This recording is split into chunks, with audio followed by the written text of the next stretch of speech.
G'day and welcome to another episode of Kiwi Car Life. And through working at Honda as a used sales consultant, I get the pleasure of driving basically anything that gets traded in home every night, which is really cool, and it's given me an opportunity to drive all sorts of different cars. And today I happen to be driving this 2018 Honda Civic RS Sedan. So today we're going to explore these two cars and see how what I believe the Accord Euro's spiritual successor compares to the OG. Briefly touching on the exterior styling, the 10th generation Civic was a bit of a controversial one for Honda. Some people loved it, some people thought it looked absolutely awful. I for one think that it is a pretty good looking car. It's quite sporty, it has a nice little lip at the front end and some black trim up there in the grille, which always helps to make it look a bit more aggressive. It's got some really nice looking wheels on it. It's got a very cool little lip spoiler that's remarkably similar to the one you find on the Accord Euro, and the sort of lobster claw tail lights as well. And if you've got the RS hatchback, you even got a little dual sports exhaust in the middle like a Lotus Elise. In the case of my Accord, you guys all know what this thing looks like. It's got a Flow Designs lip kit and the Modulo sports kit that these things were available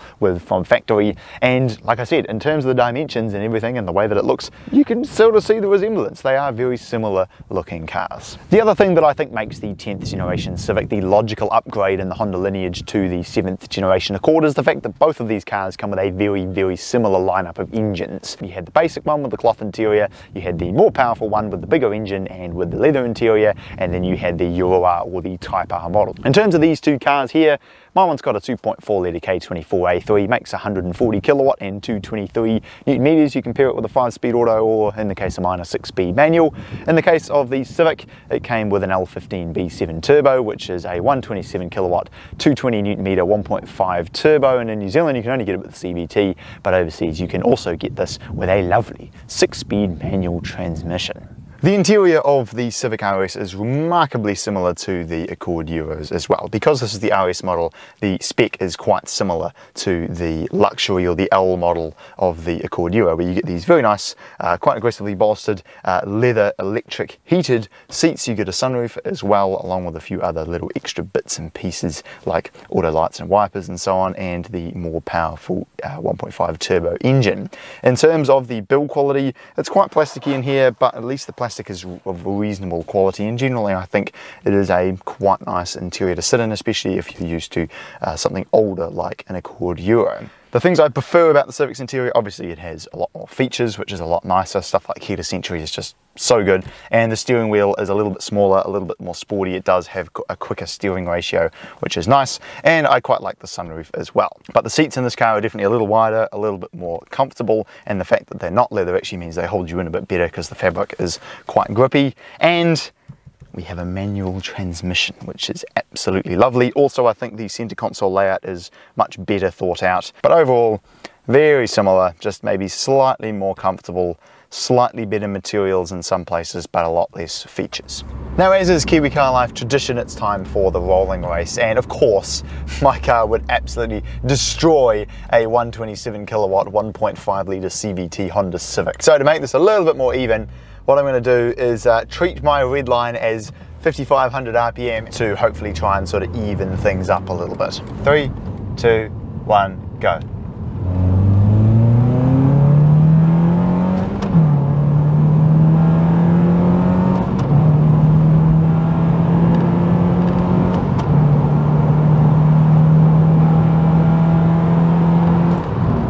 Driving the Honda Civic RS, I feel like I'm home. I genuinely feel like I'm just driving a slightly more modern, slightly more comfortable, more featuresome Accord Euro L automatic. I love the steering.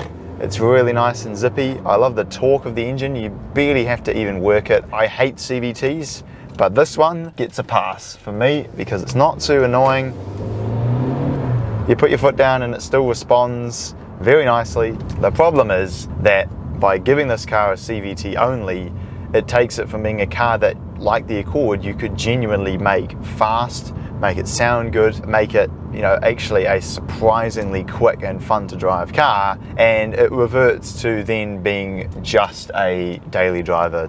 And for that, it's a great car. It's very comfortable, it's very smooth, it's very easy to drive, it's fun to drive too, but it's never going to be like the Accord Euro, where you can, you know, tune the engine up and make a really awesome, fun, fast car, which is unfortunate because it has all of the makings of a really good car. The torque is fantastic. The handling is really good. VSA kicking in. That's 100 already. Like this, it's not slow, man. Turn it in. It reminds me in many ways of the Accord Euro. Oh, the CVT. This is a really good car, man. They are really good. Driving the Honda Accord. Yes, very nice.